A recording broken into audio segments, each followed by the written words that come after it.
Hi everyone, this tutorial is going to walk through how to make this fruit scrunchie, or really just a yarn scrunchie, but I'm specifically using the Premier Fruit Socks yarn for this. I'll put the link below as well as kind of the yarn details if you're using a different yarn. I make these to match my sleep masks. I have a whole fruit collection of sleep masks and a pattern available. I'll also put below if you're interested, but this tutorial focuses just on the scrunchie. So for the scrunchie, you're going to need either an existing hair tie or an elastic cord.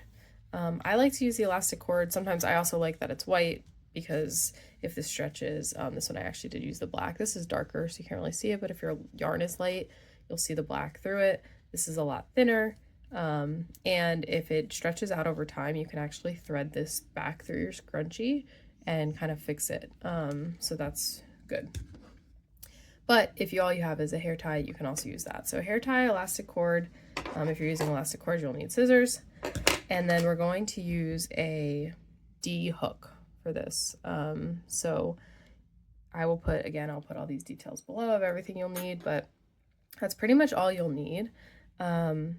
So to get started, you're going to cut a piece of elastic cord. If you're using elastic cord, if you're using a hair tie, you can skip this part. Cut it, like maybe a foot. Definitely gonna not need that much.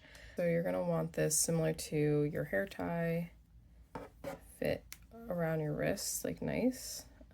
So that's kind of a good place where you want it. And then you're gonna tie a knot there. A nice secure knot.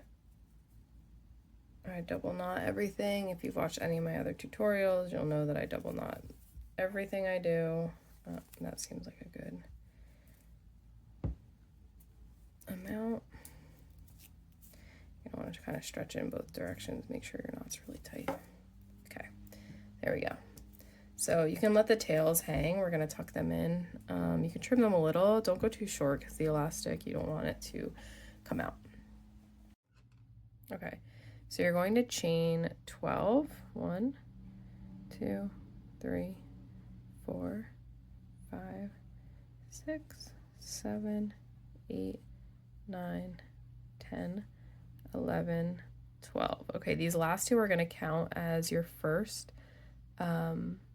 double crochet, and then you're just going to double crochet into each stitch. You're going to start, or each chain, your third from the chain. So do 1, 2, 3, 4, 5, 6, 7, 8, and you should have 10 across. 9, 10.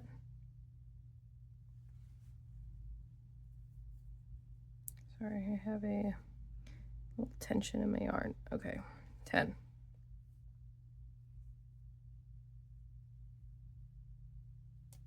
Okay. So now that you have your first one done, you're going to want to put this through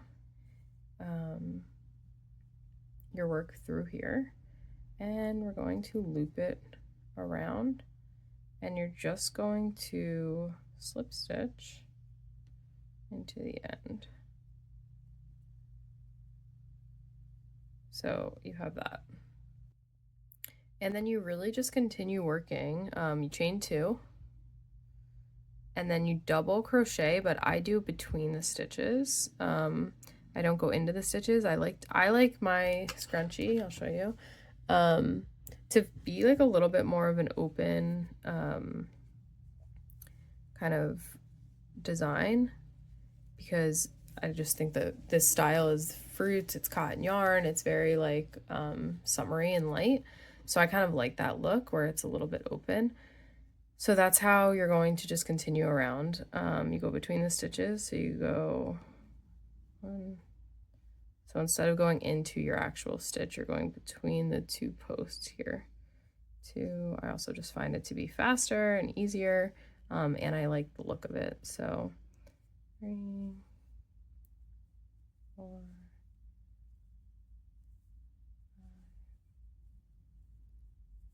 5, 6,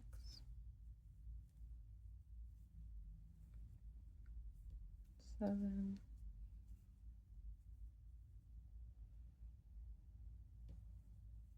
8, 9,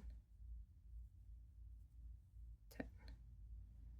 Okay, go into your 10th spot, and then this is kind of a hot take, but after the first row where you chain 2 for your first double crochet and you kind of keep going around, I stopped doing that, and I just really continue doing this double crochet all the way around and around. It's obviously not like if you were working not in the round on a scrunchie, it wouldn't work well. But for the purpose of the scrunchie, I like to keep it pretty simple, mindless, and I will lose count. This is like once you get started on this is a great project to listen to a book, music, watch a movie. It's kind of just mindless and you just keep on going. And I think, that's the beauty of it. This is just a hair scrunchie. It's not anything that has to be like perfect. I think it's going to come out great no matter what. And yeah, that's the other reason that I like this between the stitches stitch, which I'm positive has a name, but I do not know it. And if I find it out, I will put it below. I know this is one of like the first crochet stitches I learned as a beginner. I found it to be actually like easier to understand counts, if that makes sense, and know if you made a mistake or not, which then translated into how to really count, which sounds so silly, but yeah, how to count properly and actually know what I'm counting. I just found this stitch to actually be very helpful in that. So I should know the name of it. I don't. It's a double crochet into between the posts. If I look it up and I find what it's called, I'll put it below. Okay, so when you get to the end, you're going to kind of untwist. It gets very twisted while you're going, so you want to untwist it, try to get it straight if you can, straight as possible. Again, it's like a scrunchie that's going to be bunched up, so people are really not going to see too bad of errors, but I like to try to get it straight. I wound up doing 50 rows on mine. If you wanted to be a little bit more bunched up, you can do more. Like I said, 50 to 60, I think that's what I said, but it's really a preference on what you want. So now that you're done, you're going to kind of meet up. I also like to try to end it like, depending on how your yarn looks, like this kind of works. It's like the yellow back meeting the white. I might not have wanted to end it like yellow to yellow, like this kind of worked out. So you might judge how big you make it based on what kind of yarn you're using. But you're basically just going to go into like as if you were going to continue working around. This time you're just going to do a slip stitch. You go through the other side as well. So before I do that, I'll just show you again. Try to line it up as much as possible. And then you go into the space and then into the space across and slip stitch. And you're really just going to do that across the way. It is going to be a little bit of a seam. I don't think it's a big deal. Again, there's a lot of forgiveness in a scrunchie, so it does not bother me.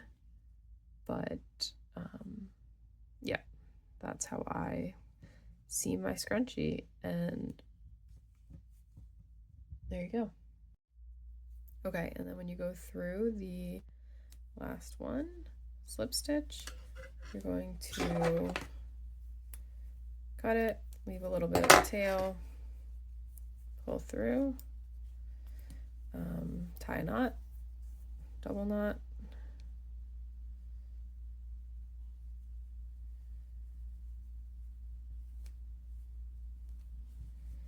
And then you can just weave your tail right back into your scrunchie by putting your hook in. It's a pretty open weave, like we said, so it's kind of hard to keep your hook in until you get, here we go, okay. Get to your string and just pull it through. And then you can always cut. You can either pull it all the way through or just cut a little bit. And there is your scrunchie. I hope you like this tutorial. Like I said, I have a bunch of links below. The links for my sleep mask collection are also below, and I have a lot of other tutorials and things to check out. Thanks!